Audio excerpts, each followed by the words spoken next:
Okay, folks, this is an inadvertent part 3 to this video because I paused a few minutes ago and then hit stop rather than unpause, and now I have a separate clip.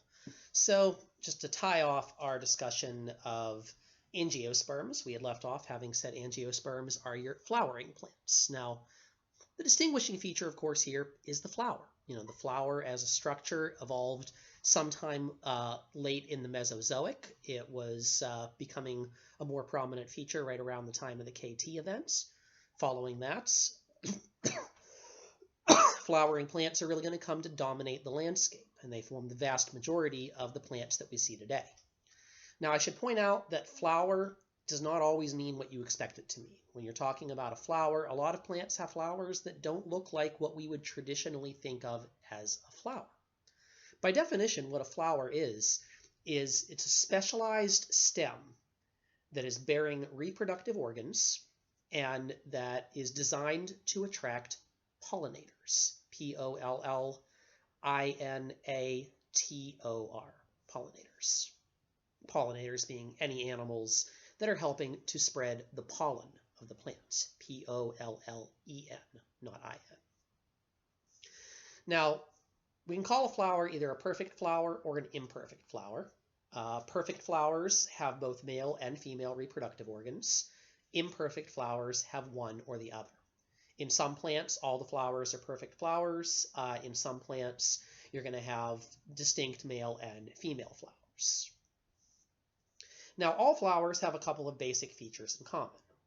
So first off, the things that you already know. The flower is on its own short stem. The stem that supports a flower is often called the pedicel, P-E-D-I-C-E-L. Whenever the flower is first forming, it's going to be wrapped up in a bud. You all know buds of flowers. Proper term for that is the calyx, C-A-L-Y-X. The calyx serves to protect the developing flower, prevent it from drying out before it's fully formed. Whenever the flower opens, the calyx is going to unfold into a number of tiny green leaves called sepals, S-E-P-A-L. The sepals are found right beneath the petals of the flower. They look like little tiny filamentous leaves. In some flowers that close after nightfall, the sepals will partially rise back up to enclose and protect the flower whenever it's not open. Now, the petals that surround the flower serve a couple of different functions. First off, a petal, and it's P-E-T-A-L, not P-E-D-A-L. First off, petals serve to attract pollinators. That's going to usually mean bright colors, or it's going to mean attractive scents. Either way, this is serving to draw pollinating animals to the flower. I should point out that what is attractive to us is not automatically attractive to other animals and vice versa. Keep in mind that you're trying to draw in the pollinator, not necessarily to produce a pleasant scent from our perspective. Exhibit A for that regard would be a plant called the corpse flower. We have one of those at Phipps Conservatory. The corpse flower only blooms every couple of years, and when it does, well, its name comes because it has a scent that is very distinctly like a rotting human body. So whenever you hear about the corpse flower blooming, it always makes the news around here when it blooms because it only blooms every couple of years. Every time it blooms, Phipps Conservatory stays open 24/7 so that people can come in and smell the corpse flower while it blooms for 2 days and be horrified by the smell and go about their business. So watch for that. It'll happen sometime in the next probably year and a half. It bloomed not all that long ago. So yeah, probably about a year and a half from now, it'll bloom again and you can go smell it and be disgusted by the smell. But that's because you're not a pollinating insect. If you were the flies that are attracted to that, that would be a great smell for you. Now, the other thing that petals do, incidentally, since you've got these pollinators coming in, is they serve as a landing pad. A lot of our pollinators are flying animals. Think about your flying insects. Think about your hummingbirds. Even some small bats act as pollinators. And as a result, having the petals there to land gives them something to rest upon while they are feeding from the flower. Now, in order to feed, the flower has to have something for them. And most flowers are going to produce a fluid called nectar, N-E-C-T-A-R. Nectar is a sweet, sugar-rich fluid, provides good nourishment for pollinating animals. It's produced by an organ located within the flower called a nectary, Nectary. And so your pollinator arrives to feed on the nectar, but in the course of so doing, it transmits pollen, whether that means it's picking up pollen from a flower with male parts, or whether that means it's rubbing that pollen off into a flower with female parts. But by going from flower to flower in this way, your pollinating animal is going to help to spread the reproductive materials of the plant in question. Now, other parts to a flower, the petals, the sepals, the pedicel, those are the obvious things. But if you look at a flower, you'll see some other structures associated with it. First off, you are likely to see some male reproductive organs. The male reproductive organ of the flower is called the anther. Typically, a flower will have several anthers. The exact number depends on what kind of flower you're dealing with, but it's normal for there to be more than one. The anther consists of a stalk that is called a filament, F-I-L-A-M-E-N-T. Oh, an anther is A-N-T-H-E-R. At the end of the filament, you will find the stamen, S-T-A-M-E-N. The stamen is the male reproductive structure of the flower. You will typically only find a single female reproductive structure. That's almost always located in the center of the flower. It takes the form of usually an enlarged stalk-like structure sticking up from the center. The female reproductive organ is called the pistil. It has a few parts.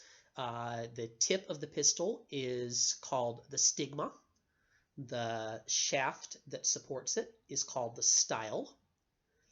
And the channel that goes through it from the top of the pistil down through the style is called the pollen tube. That's how pollen gets in. I should give you some spellings there. Stigma is S-T-I-G-M-A. Style is exactly how you'd expect, S-T-Y-L-E. And pistil, that one could be a deceptive name, P-I-S-T-I-L.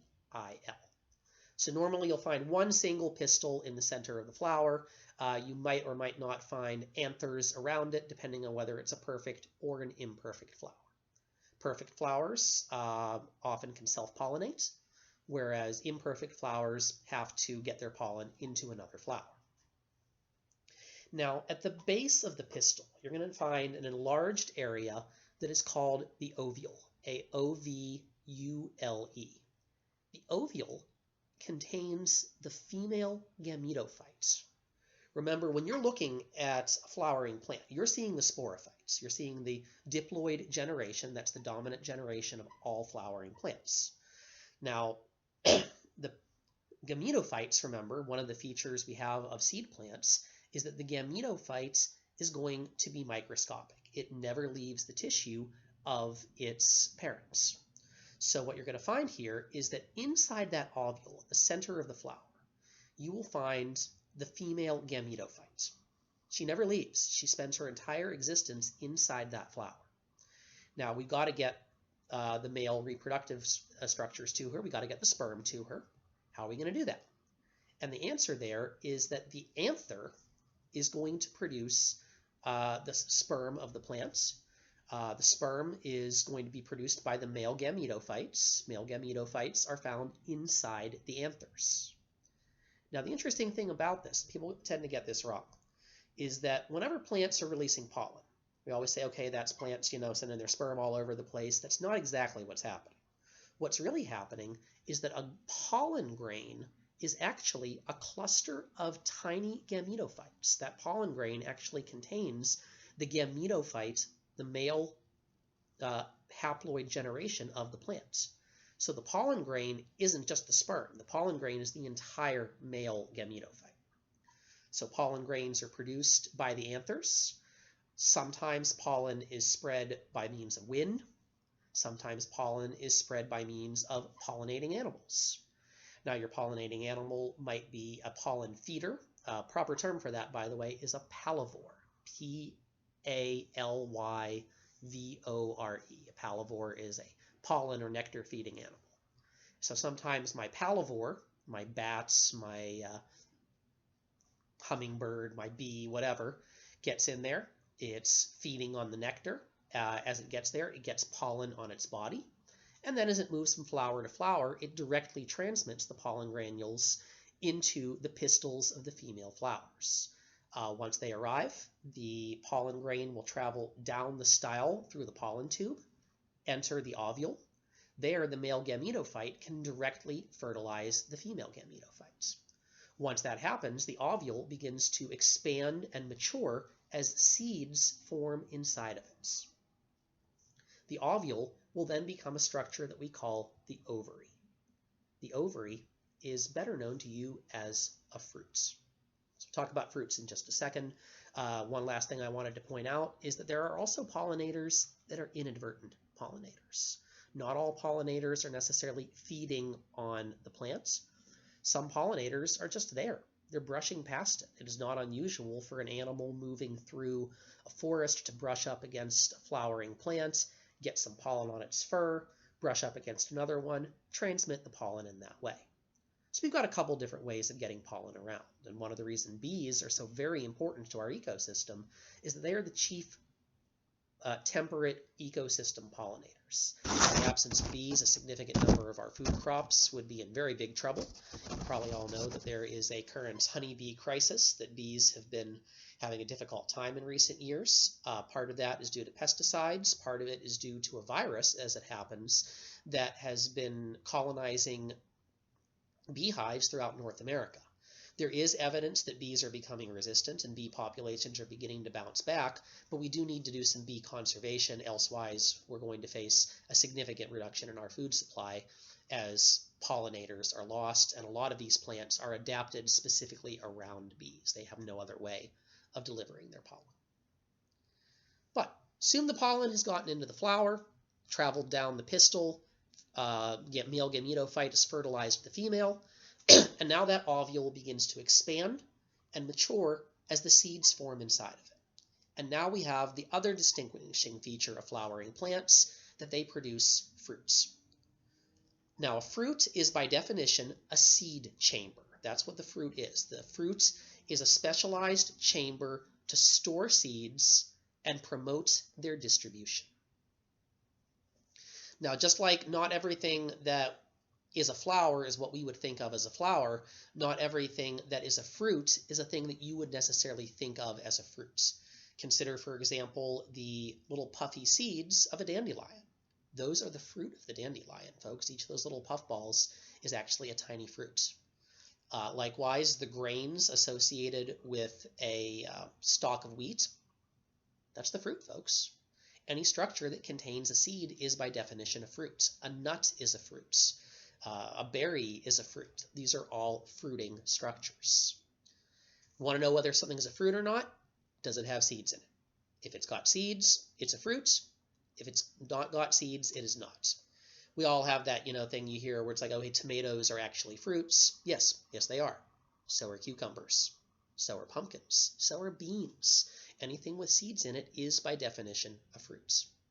The whole fruit versus vegetable distinction is a culinary distinction. It's not a botanical distinction. So what we call fruits in, cooking terms is not the same thing we mean by fruits in scientific terms. So if it's got seeds, it's a fruit. Now, not all fruits are the same. We've got a couple of different kinds of fruit depending on how they store their seeds and on how they arise from flowers.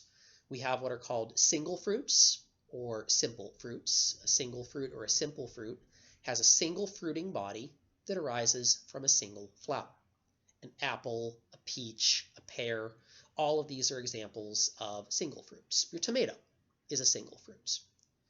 You also have multiple fruits. Multiple fruits happen when you get multiple fruiting bodies arising from one flower. Think about a raspberry. Look at a raspberry or a blackberry. You see how it seems to be divided up into little bead-like structures. Each of those is an individual fruiting body, but they all came from one single flower. So those are our multiple fruits. Finally, we have aggregate fruits. A-G-G-R-E-T-A-T-E, aggregate. Wait, I spelled that wrong. My apologies, getting lost in my own head. A-G-G-R-E-G-A-T-E, There we go.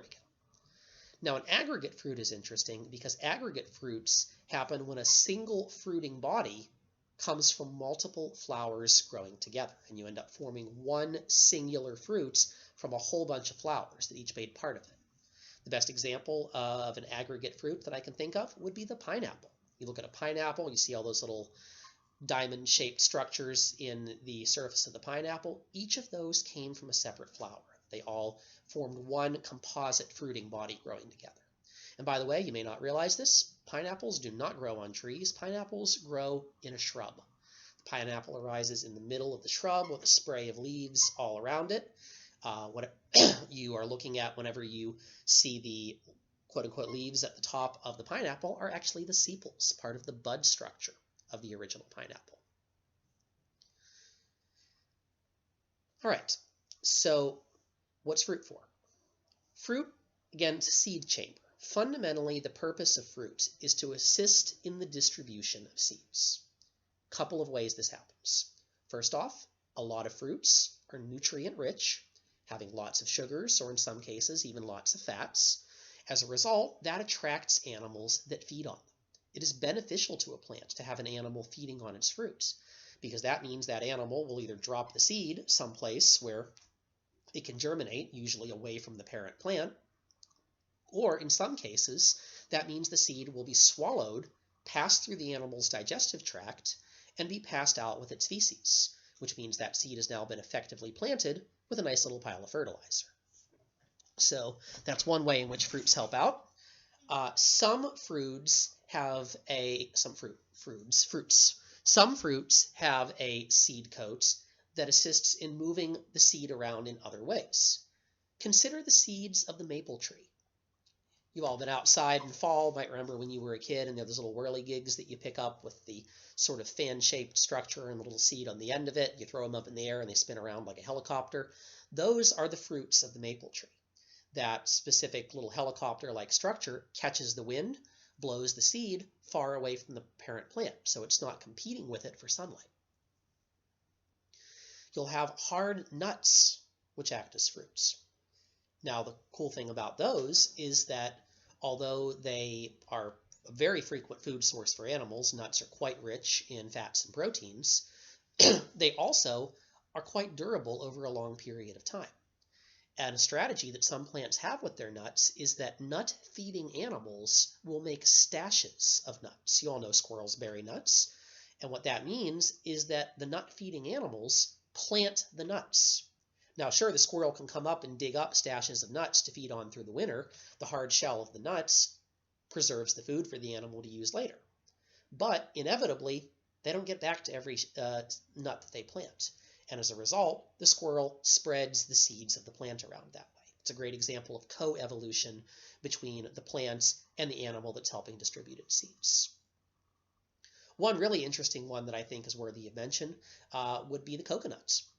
Coconuts are interesting because they're found all throughout the Pacific. Coconuts have spread to virtually every island in the Pacific archipelago. Now, the reason for that is because the coconut is an effective way of moving seeds around. The coconut fruit is a hollow sphere with a woody structure. As a result, it floats. So coconuts drop off of trees, they fall into water, they can be carried away on the currents. And that might mean that they end up landing and germinating someplace else on the same island, or it might mean they get pulled out to sea and float for a while, and most of them won't make it, but some of them will land on other islands. And in this way, the coconut has gradually spread throughout the Pacific. Dandelions, of course, are an example of a wind-borne one. The little puffs you blow off the top of a dandelion naturally will be caught in the wind and carried far away from that parent plant. So these are all ways in which fruits help us to distribute the seeds. Now, we can sort all of our angiosperm plants into one of two big groups. There are two main groups of angiosperms surviving today. All living angiosperms can be called monocots or dicots. And those are short for monocotyledonous or dicotyledonous.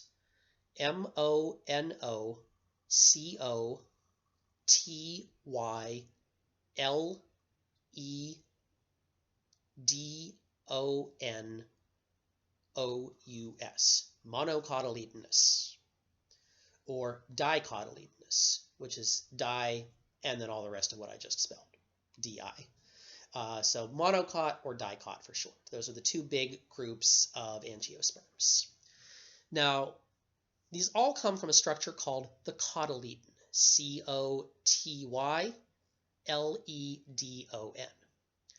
The cotyledon is sort of the embryonic first leaf of the plant. The cotyledon is typically the first part of the plant that arises from the soil whenever the shoot comes up.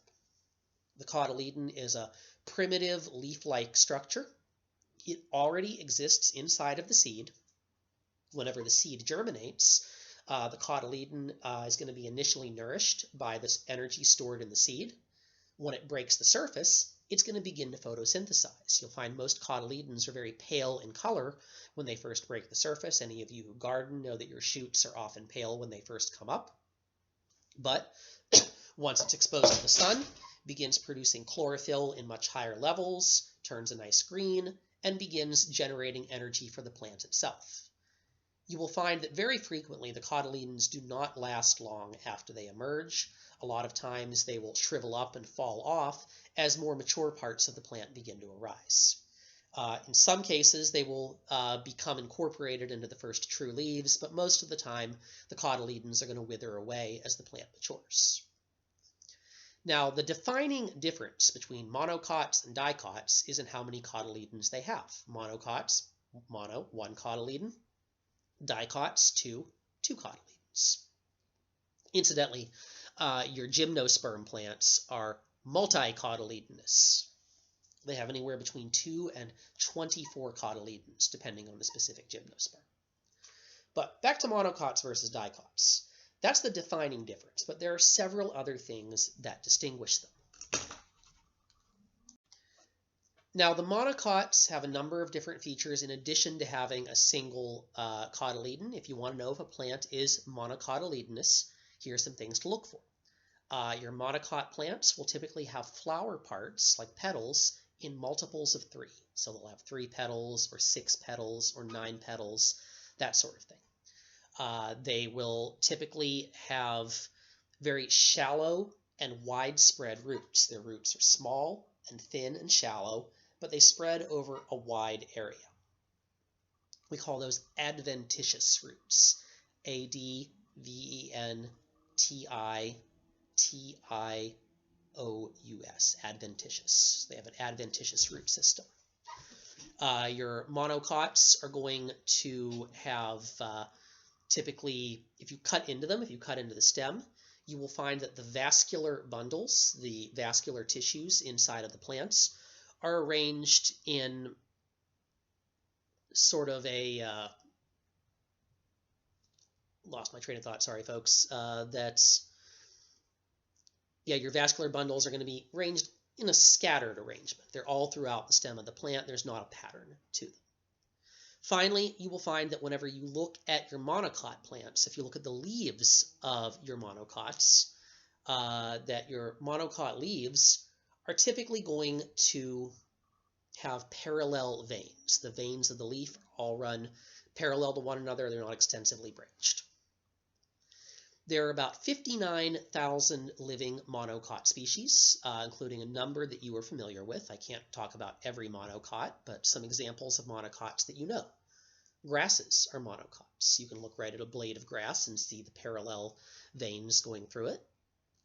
A number of our common flowers are going to be monocots. Irises are monocots. Daffodils are monocots. Tulips are monocots. Several foods that we consume regularly are monocots. Most of our grains, our wheat and our barley and so forth, are going to be monocots. The banana is a monocot. Palms are monocots. Onions are monocots. Garlics, gingers, sugarcane, all of these are examples of monocots.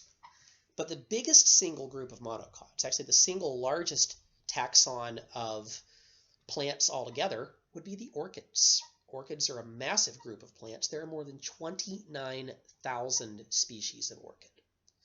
I should point out, you think of orchid, you think of a very beautiful kind of flower. There are a lot of plants in the orchid family that you would not recognize as being an orchid, including such things as deadly nightshade and potatoes. Those are examples of members of the orchid family. Our current thinking is that the monocots are a monophyletic group. That is, all monocot plants seem to have a single monocot ancestor. Now, far and away, the more abundant angiosperms are going to be the dicots. Features of dicots, aside from having two cotyledons, things you can look for in your dicot, if you cut into the stem, you will find that the vascular bundles are arranged in circular patterns. You'll have rings of vascular bundles inside the stem, sometimes one ring concentrically oriented inside of another one.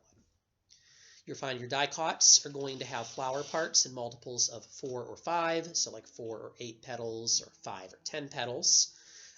They're going to have so-called reticulate veins, R-E-T-I-C-U-L-A-T-E,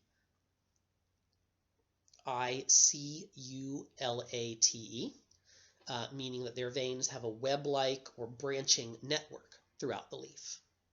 Rather than having shallow fibrous roots, they're going to have a single deep central tap root, a big thick root that goes deep down into the ground and that has other roots branching off from it. You're going to find that your dicots are much harder to uproot than your monocots are for that reason. Dicots are much more diverse than monocots. They are not a monophyletic group. They are a polyphyletic group. That is, not all dicots have a singular common dicot ancestor. Being a dicot is a feature that arose multiple times in the course of plant evolution. Some examples of dicots, and there are somewhere around 200,000 known dicot species. Some dicots that you know. Nutmeg is a dicot, black pepper is a dicot, dandelions are dicots, water lilies are dicots, cabbages are dicots, avocados are dicots, the magnolia tree is a dicot, cinnamon is a dicot. The majority of trees that you see, most leafy trees that you encounter in day-to-day life, oaks, maples, ashes, just about any leafy tree that isn't a ginkgo is going to be a dicot. So tremendous amount of dicot diversity. If we end up splitting the Anthophyta into multiple distinct phyla, most of that splitting is probably going to be among the dicots. All right, so folks, that is actually where I'm kind of wrapping up our look at plants, at least the flowering and fruiting parts of the plants. So I hope you have enjoyed. If anybody has any questions, get a hold of me. Otherwise, hope you all have a good night. Talk to you soon.